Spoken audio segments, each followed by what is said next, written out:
আসসালামু আলাইকুম। প্রিয় দেশবাসী, আপনারা জেনে অবাক হবেন, বর্তমানে সব কিছুরই প্রতারণা শুরু হয়েছে।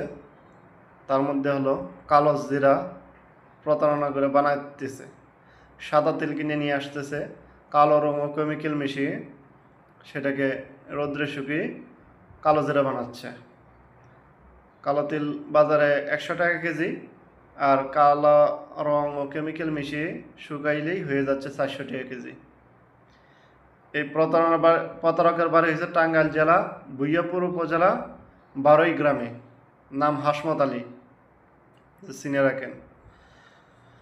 সে বিদেশে ছিল, বিদেশের টাকায় তার হচ্ছে না, এখন দেশে আসছে। বাটপারি সিটারি বাটপারি করে মানুষের ক্ষতি করে, প্রতারণা করে টাকা কামানোর জন্য।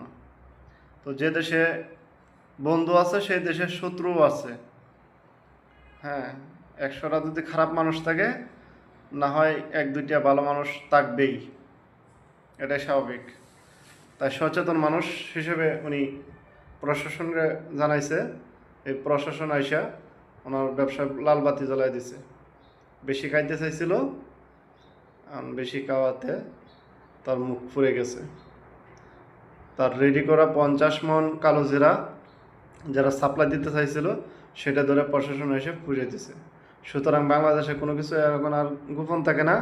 যা কিছু করবেন আগে চিন্তা ভাবনা করে করবেন, না হলে আমও যাবে সালাও যাবে। মানে ব্যবসার লাল বাতি জ্বলবে, পুঁজি সহ শেষ